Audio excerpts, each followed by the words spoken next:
Vou não, vá. Aí manda um recado, lá para as 3 da tarde manda uma pizza, né, no ai jumento, né, os transportes, ai camelo, né, ai camelo, a operadora do lanche, manda um lanche, manda um agrado, não sei o quê.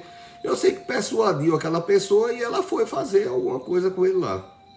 Só que tinha uma armadilha. Quando eles se despiram, já entrou uma testemunha, uma multidão de homens do tamanho do mundo, aquela multidão de idosos, eram os legalistas lá do tempo de Jesus, chamavam os fariseus, o povo não, mal, um povo mal. Eu ia comparar com uma geração que tem agora no Brasil, mas pelo menos esses acreditavam em Deus. E hoje no Brasil tem uma casta aí que nem acreditar em Deus acredita, né? E aí lá vai jogar, se jogou nos pés de Jesus é porque já estava no chão. Desabou a vida dela. Tudo que ela pensou que tinha, caiu. Ela não tinha mais a colheita, não tinha mais a casa, não tinha mais o casamento, não tinha mais a segurança do amanhã, não tinha mais a reputação, a dignidade. Nome sujo na praça, todo mundo viu. E quem foi que viu também? Jesus. Aí quando chega lá, joga nos pés de Jesus, aí cada um pega uma pedra. Por quê? Além de estar lá embaixo, vamos envergonhar e vamos manter essa pessoa lá embaixo. Vamos jogar pedra por cima. Se a gente joga pedra por cima, essa pessoa vai ficar lá embaixo e não vai se levantar mais. O erro, qual foi o erro? Grande erro. O grande erro porque o inimigo, ele é mau, mas ele não, quem é sábio é Deus. Deus é sábio. Então ele tem a maldade, e a maldade às vezes é tão grande que ultrapassa a esfera da burrice. Então leva aos pés da graça e misericórdia. Como é o nome da graça, pastor Marconi? Não é Jesus, querido? Você não sabia, não? O nome da graça? Jesus é a graça de Deus. Aí pega essa mulher que era para estar lá embaixo, não sei se já tinham batido, provavelmente já tinham batido nela, né? Já tinham feito uma humilhação, gritado a cidade todinha, ridicularizaram. Tá na frente de Jesus agora vai ser a sepultação geral. E ela tá lá no coração dela, eu vou me levantar. Ela não abre a boca, porque se ela abrir a boca, a primeira pedrada que o cara dava era na boca dela, né? Que era aquela boca, bah, jogava uma pedra. Ela tá lá no coração dela, eu vou me levantar. Eu sei onde eu tô. Eu vou me levantar. E Jesus olha para os camaradas, eu não vou pregar, porque eu não estou pregando sobre esse texto aqui, mas aí tem um segredo que Jesus escreve no chão e tal, e ele diz aquela frase. Então é o seguinte, quem não tiver pecado pode começar a jogar pedra nela. O Filho de Deus falando, que conhece a história da gente todinha, desde menininho. Aí começou dos mais velhos, soltando as pedras, já saindo bem devagarinho para o altar, até o arroz que eu deixei no fogo. O outro, e eu que estava fazendo uma vitamina de abacate, lembrei agora, olha o que eu disse, vou desligar. Você fica aí que eu vou ali e tal, e tchum, foi saindo todo mundo, aí a mulher que estava de cabeça baixa e o Espírito Santo, você vai se levantar, você vai declarar, você vai se levantar. Tem acusação pior do que a dessa mulher, suja na cidade. Suja por quê? Porque os homens sujaram o nome dela na cidade todinha. Sujou, ridicularizou, saíram arrastando, perdeu tudo que ela imaginou que sustentava a vida dela, até chegar no pé de Jesus. Quando chega no pé de Jesus, aí Jesus diz, olha para mim. Ela levanta o rosto e diz, cadê aquele povo que estava lhe acusando? Não vai ter mais acusação. Você está entendendo o mistério? Ele diz, cadê os que te acusavam? Cadê? Não é só para esse momento, é que não vai acusar mais. Por quê? Porque você está com Jesus, está entendendo? Alguém que esteve lá nos pés de Jesus, está se levantando na presença de Jesus, mesmo quem armou as arapucas, diz, cadê aquele povo ali que estava tudo lhe acusando? Ele disse, não, senhor. Ele disse, pois eu também não te acuso, não. Vai e não peque mais. Claro que Jesus vai dizer que não peca, ele não vai se agradar do pecado. Deus ama o pecador, é diferente. Há uma diferença enorme disso. Mas Deus abomina o pecado. Ele disse, olha, veja o que o pecado trouxe para a sua vida. Vá. E eu não preciso conjecturar, até porque a Bíblia depois mostra, quem é especialista sai fazendo exegese e procurando, você vai achar a destinação dessa pessoa e Deus muda. E os comentários negativos, eu quero é ver. Rapaz, tu visse a mulher, o cara, homem, cala a boca, tu não visse não, é amiga de Jesus, cala essa boca, tu quer o quê? o Filho de Deus, tu quer o quê? Que vá pra tua vida aí? Tu fica, esquece isso, rapaz. Deixa isso, deixa a mulher em paz, Jesus até perdoou. É assim, tá certo? Josué também diz que tem um... Zacarias capítulo 3, do 1 ao 5. Não vou ler, não. Também é profeta menor. Diz que o Satanás mesmo, Satanás levou o profeta Josué, o sumo sacerdote. Aí quando Josué se apresentou, diz que a roupa de Josué, no original, estava suja em desmedida. Só que no hebraico não é isso. O hebraico, eu vou lá pesquisar. Eu não sou assim, não. É begadim. É suja, completamente suja de estrume. Dejetos fecais, né? Eu acho que a pessoa não pode estar mais suja do que isso, não. Eu falei da mulher, agora eu estou falando do homem. Eu acho que esse sacerdote estava sujo, muito sujo. E Deus é alvo, é limpo, é santo. Então, Deus não gosta de sujeira, mas Ele pode limpar a gente e a gente não pode sujar Ele. E Ele sabe que pode limpar e Ele quer limpar você, a mim, qualquer um. Satanás disse, aí tem outra coisa, olha aí a roupa dele. Querendo dizer, olha o que ele andou fazendo. Olha, só pela roupa você imagina o que esse homem tá sujo. O anjo do Senhor que estava lá à direita. Por que à direita? Tudo eu vou procurar. É difícil você procurar. Não é vaidade o que eu estou te falando. Alguém que demore em pesquisar para trazer uma palavra que faça sentido para a sua. Você pode ser socialista, filósofo, psicólogo. Você pode ser... você vai achar razão naquilo que eu estou falando. Por que que o diabo estava à esquerda desse texto de Josué? O diabo estava, Satanás estava à esquerda e o anjo do Senhor estava à direita. Porque no tribunal naquele tempo, quem ia defender, ia até o juiz, ficava do lado direito. Se viesse uma testemunha positiva para a pessoa, ficava do lado direito. Então o anjo do Senhor olhou para Satanás e disse assim, que o Senhor te repreenda, Satanás. Pou! Pronto. Tem meu pou da bênção, que é outro tipo de pou, que eu digo aqui. Tem o pou, eita, aconteceu um milagre, pou! E tem o pou quando o diabo explode, que foi agora, nesse caso aqui. E o diabo que está atentando sua vida vai explodir pelo poder do sangue de Jesus, tá certo? O diabo aponta o dedo sujo, querendo envergonhar, né? Aí Deus não aceita. Porque ele é justo juiz. Quem é o advogado, pastor? Se eu disser a você, você vai acreditar que a Bíblia diz quem é seu advogado? O advogado chama-se Jesus Cristo. Você sabia que isso está escrito na Bíblia? Tá certo? E o acusador? O acusador é o diabo, que no Brasil tem festividade, né? É muito bem aclamado, né? No Brasil, infelizmente, né? Então, o texto fala de situação real.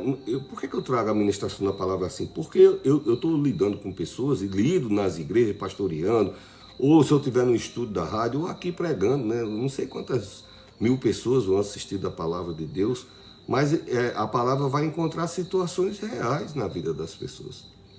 Mas coisas que as pessoas estão vivendo na sua realidade dura, né? Pode ser um laudo médico, derruba a pessoa, pode ser um desemprego, pode ser uma traição.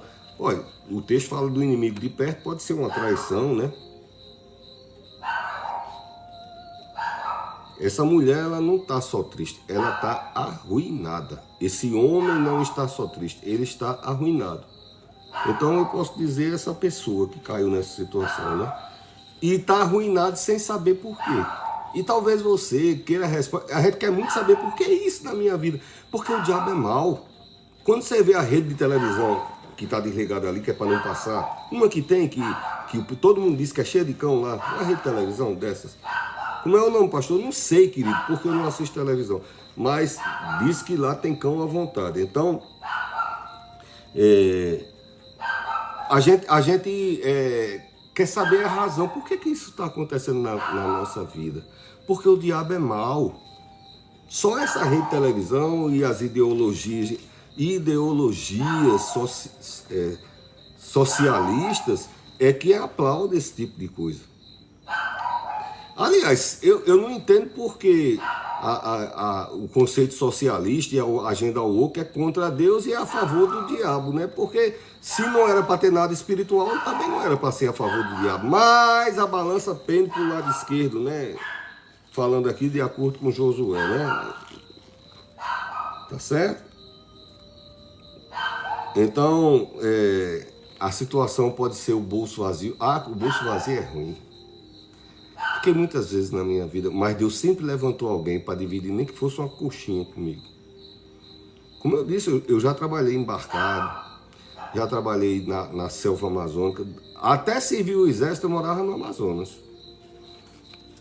E eu sei estar nessas situações, entendeu? Eu sei o que eu estava machucado um período, muito machucado, muito ferido, com inflamação de todo jeito, não tinha dinheiro para antibiótico. Eram os tempos antigos, não tinha esse atendimento de SUS que hoje tem, qualquer pessoa é atendido, não existia não. E outro, eu era jovem sozinho, né? Minha mãe ficou no Nordeste e eu fui ganhar a vida. E eu não podia ganhar dinheiro para trabalhar, porque eu estava muito machucado, estava ferido dos braços, nas pernas. Um acidente e Deus levantava uma pessoa e dividia uma quentinha ou uma coxinha. O que ele fosse comer, ele dividia comigo, tá certo? Então pode ser o bolso vazio, pode ser um casamento que acabou, pode ser uma ajuda que você pediu e não veio. Aí não vem a decepção, não derruba a gente, tanto que eu ajudei e agora que eu estou precisando, né?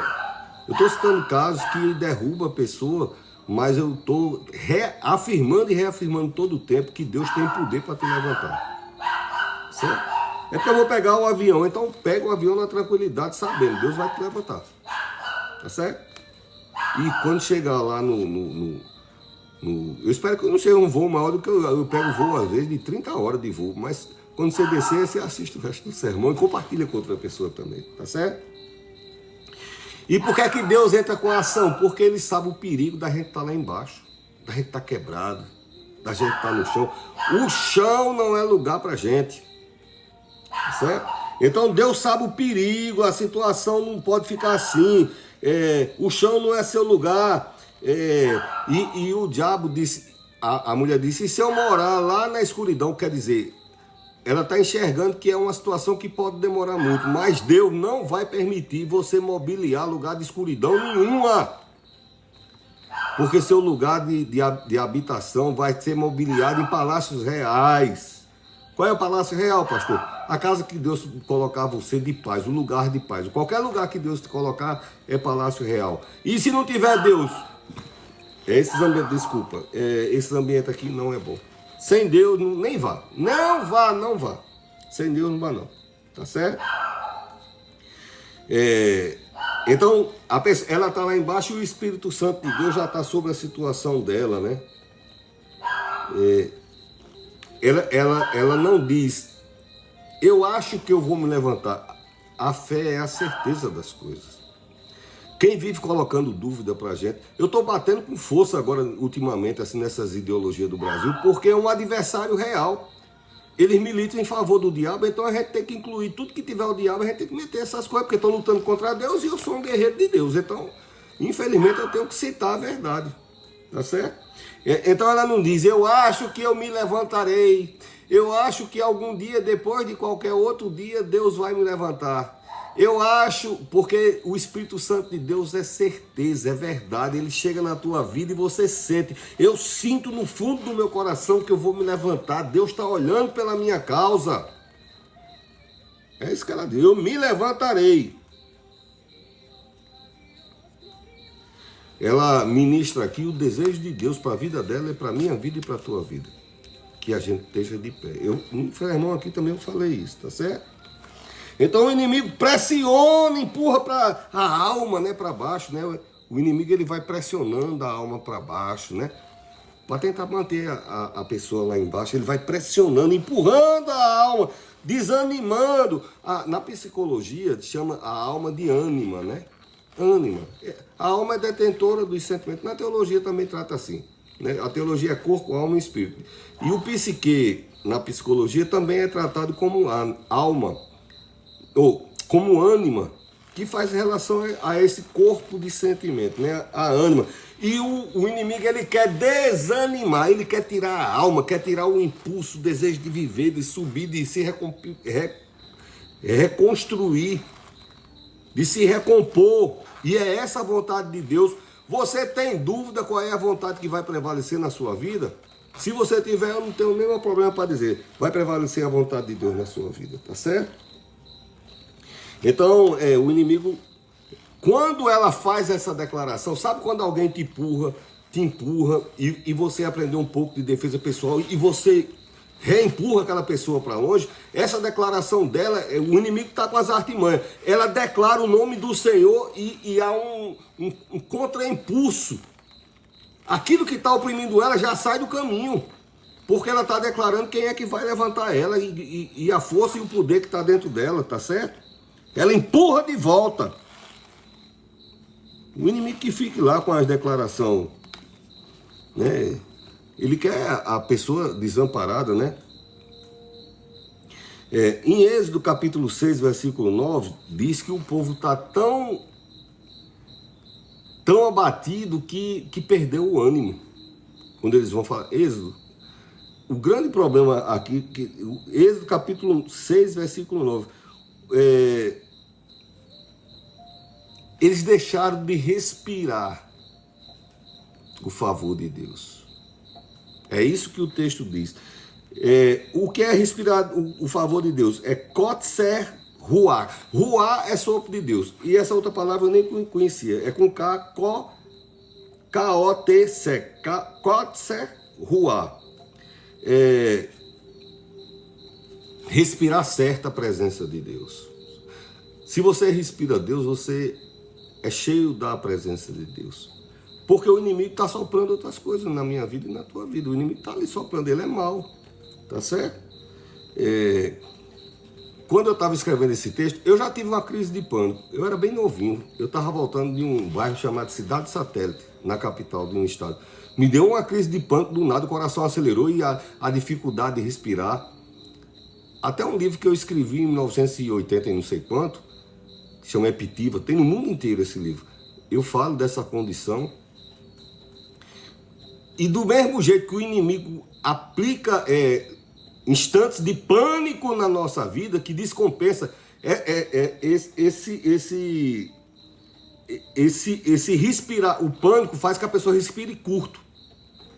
Que é essa palavra usada lá para esse povo que estava no Êxodo, capítulo 6, versículo 9. Ele estava tão oprimido que estavam respirando.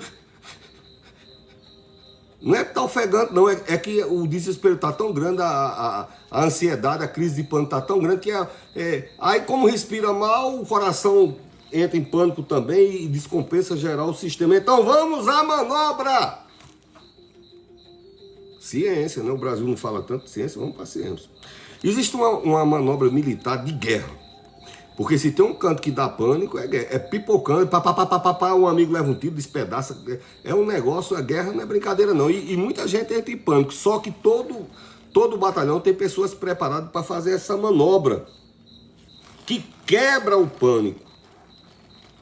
Imediatamente, a pessoa está em crise de pânico. E é aceitável também uma manobra que pode ser feita para qualquer pessoa. A pessoa respira profundamente e quando encher a barriga, eu canto em coral, eu toco flauta transversal, então eu sei mais ou menos o que significa isso. Quando o pulmão estiver cheio, a pessoa pega o diafragma e estufa a barriga, para a barriga ficar assim grandona. E a pessoa prende a respiração ali por alguns segundos, não precisa ser muito tempo não, porque está num estado de nervo, de pânico.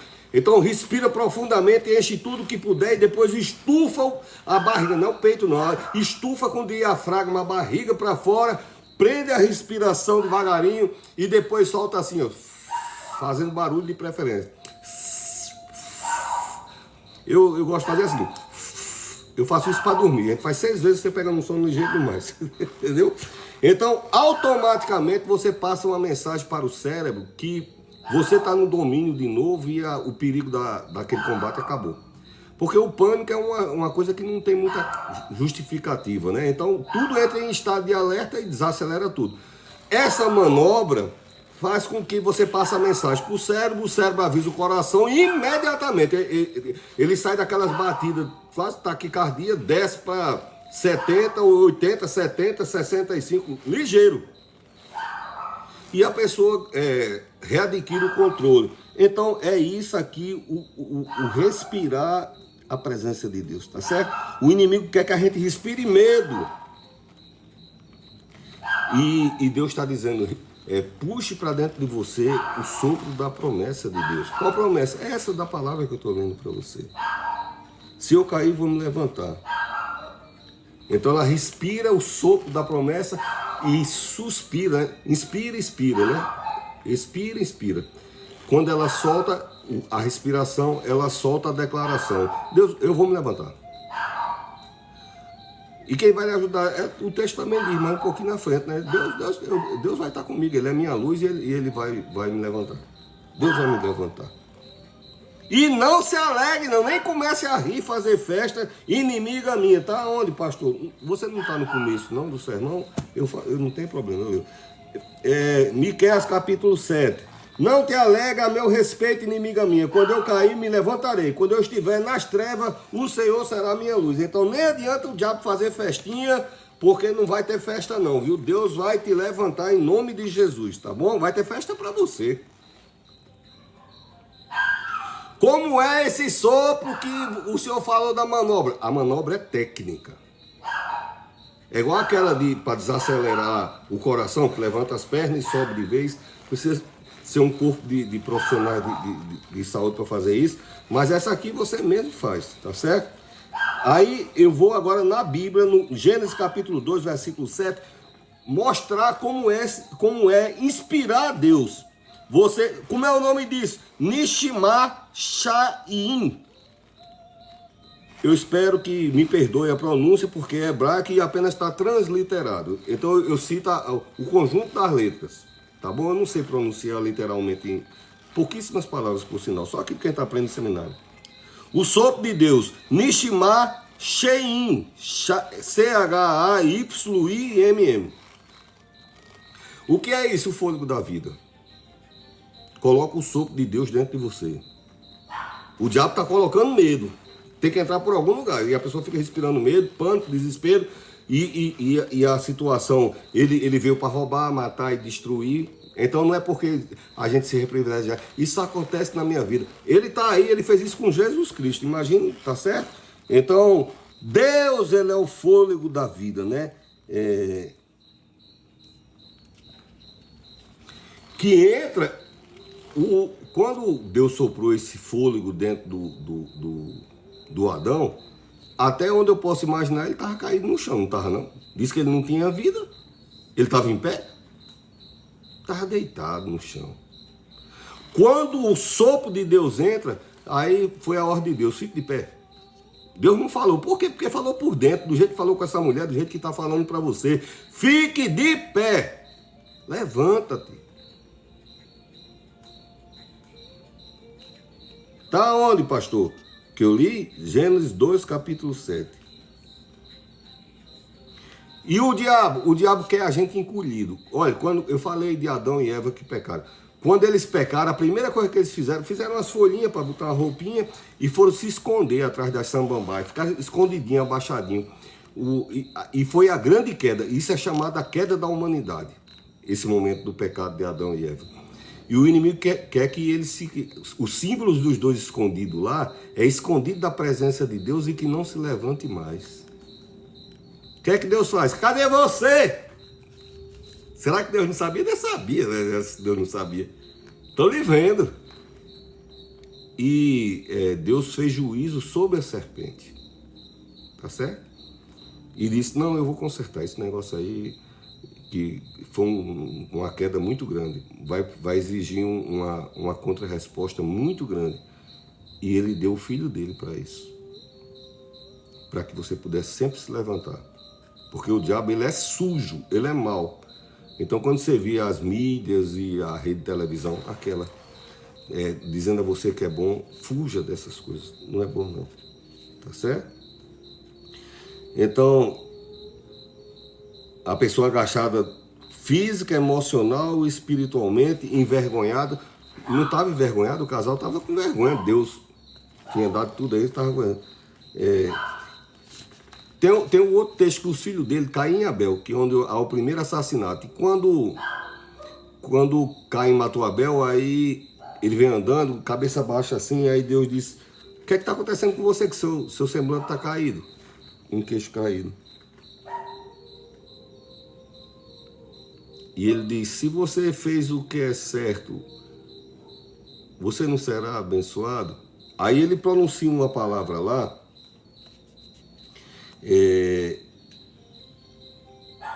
que é aplicável no original. Eu não peguei a palavra em hebraico, eu estava escrevendo rápido, mas eu vou traduzir para você o que é que Gênesis capítulo 2... Não é Gênesis, aqui é Ezequiel.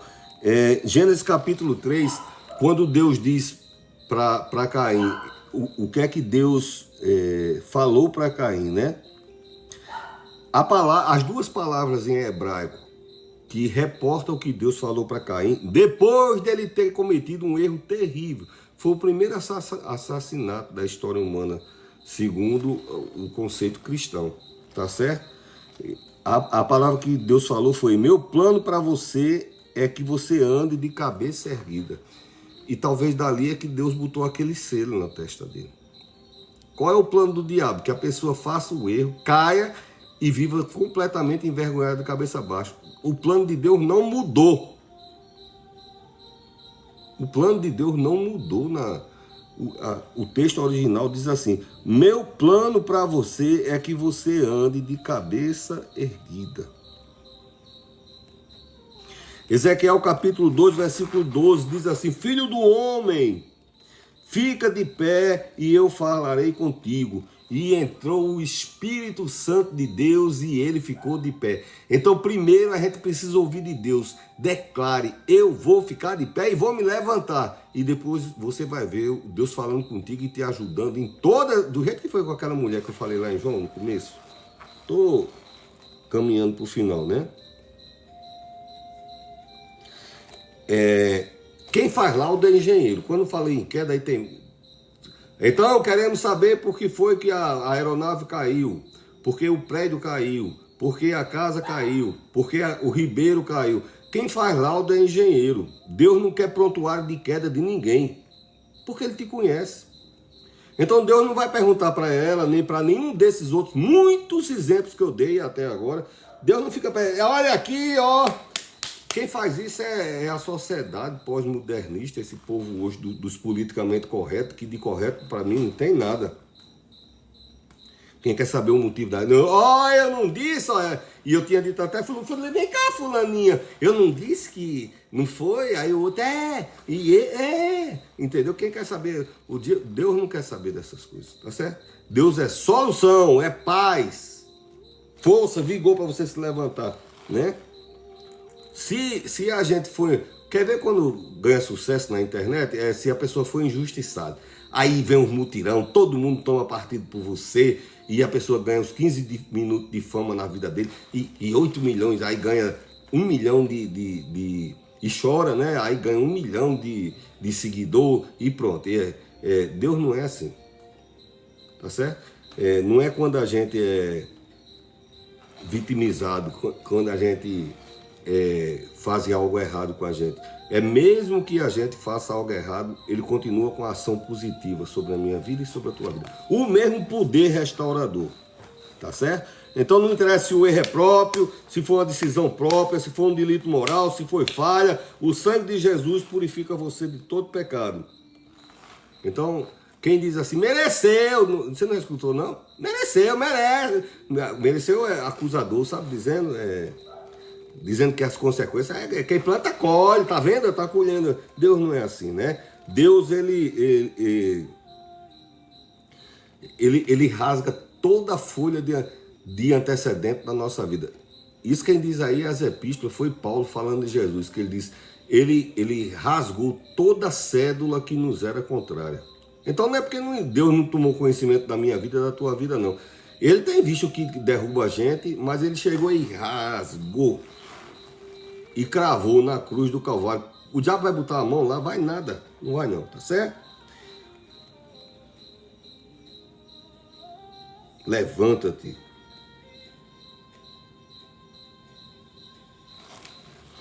O poder de Deus de levantar você, ele não é diminuído pelo tamanho do nosso erro. É aonde entra a graça de Deus. A gente pode ter rachado a terra. Deus nos levanta com a mesma graça, favor e amor. Quem faz essas mensurações, esse julgamento é o homem. E se clamarmos no nome de Jesus, alcançaremos graça, bondade e misericórdia. Se estão instruindo de outro jeito, se você que é jovem, que vai para a universidade e estão te passando aquela cultura, porque isso é cultura patriarcal, judaico-cristã, não sei o que, querido. O meu desejo aqui é que você seja próspero, que o seu nome seja grande na terra, que você seja uma grande referência. E você fará isso caminhando com Jesus. Tá certo? A ciência está aí para isso, as qualificações, o profissionalismo. Você vai ser um grande médico, um grande engenheiro, um arquiteto, um grande psicólogo, mas coloque Deus entronizado no seu coração.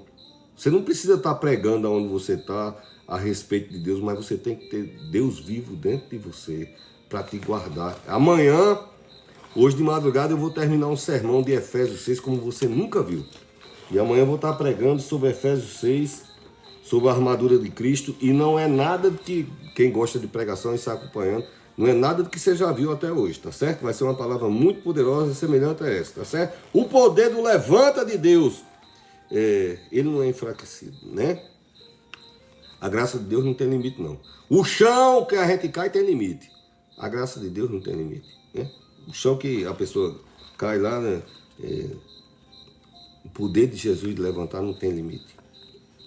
Então, eu vou finalizar dizendo, como eu prego para diversas faixas etárias, quando eu escrevo um livro, os 2 últimos livros que eu escrevi físicos, que foi publicado, um era até 16 anos e o outro para cima de 45 anos. Então tem faixas etárias, tem terminologias próprias para cada segmento. E o diabo, ele tem ferramenta para atacar todas as faixas etárias, né, da vida da pessoa, e eu anotei aqui, tá certo? As ferramentas no criança e adolescente. O diabo ataca a identidade das crianças e dos adolescentes e faz isso com muita força para roubar a identidade das crianças e dos adolescentes. A cultura woke, o socialismo, as instituições malignas do diabo, elas se esforçam muito para roubar, tá certo? A identidade de jovens e adolescentes, né? Roubar a identidade. O jovem e o jovem adulto, né? E o adulto é o cativeiro da ansiedade, que é uma coisa que tem derrubado muita gente. Quanta gente que eu conheço na minha família, eu mesmo já tive, dependendo das lutas que eu já enfrentei na minha vida, eu já peguei período de ansiedade que Jesus. E o pior é que eu não sabia nem o que eu tinha. Eu trabalhava na repartição, tinha médico, eu fui para o que eu tenho? Eu não sabia nem o que era. Lá vai ele me explicar para mim. Rapaz, e é isso? E tal. Então, uma das astúcias do diabo para o jovem, adulto, jovem adulto e adulto, cativeiro da ansiedade, a frustração financeira, né? E outras coisas que o inimigo usa para derrubar a pessoa. Eu estou falando de uma pessoa vivida, experiente, entendeu? Que eu, não só como pregador, mas como palestrante, eu sou convidado por autoridades municipais e estaduais para dar palestra e eu falo. Reni Fly, essa é minha princesa, que mora lá com lá. Pois então, o idoso, o isolamento, o medo, o desprezo, ferramentas para derrubar o idoso. Então, eu podia usar para o homem, para a mulher, para o menino, não, mas eu resumi conceitos para mostrar a você que o inimigo ele usa muitas ferramentas. E Deus usa uma ferramenta só, tá certo? O inimigo ele usa todo tipo de ferramenta para tentar derrubar. A estratégia de Deus é única de levantar. O sopro da sua palavra que põe o homem de pé. Desde Gênesis. A ordem, o sopro de Deus está contido ali, o levanta-se. Cada vez que você respira a palavra de Deus, a presença de Deus, entra a força e o vigor para você se levantar. A certeza de que você pode se levantar, independente de estar escuro, como nessa mulher que está no texto que eu li, Miqueias capítulo 7. Tinha caído, estava escuro, o povo ridicularizando, e ela disse: vou me levantar. Nem ria de mim, porque nós vamos levantar. E Deus vai levantar, em nome de Jesus. Rapaz, hoje está cheio de pessoas queridas. Entrou o doutor Rodrigo Montoril, um doutor muito grande profissional. E obrigado pelo prestígio de vocês, que estou encerrando, tá certo? O sopro de Deus, levanta-te. Por que que o diabo quer derrubar a gente? Porque ele é especialista em queda. Quem é especialista em levantar você é Jesus. O diabo, ele estava no céu e caiu. E talvez traumatizou o diabo. Foi uma queda tão grande que do céu para cá é longe, né? E ele caiu. Ele e um terço dos anjos. Então ele é revoltado porque caiu e quer colocar essa queda. Por isso que lá no Jardim do Éden ele atacou. Tá certo? Ele estava no céu, caiu. E ele quer a humanidade caída.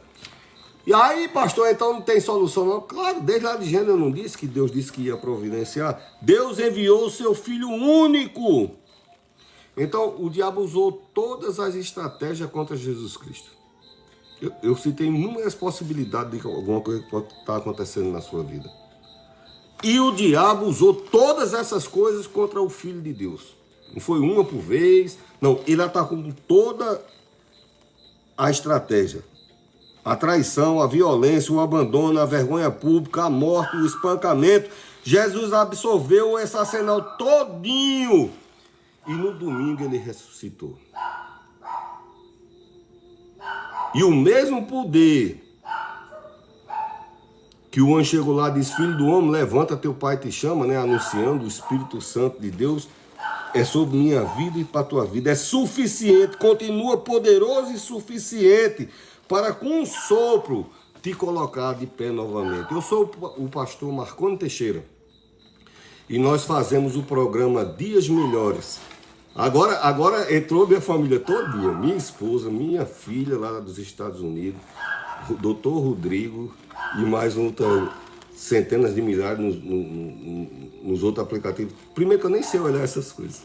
Que Deus te abençoe, te guarde, te proteja, que Deus derrame sobre você a sua graça e te dê a paz. Fica com Deus. Até amanhã, se Deus quiser.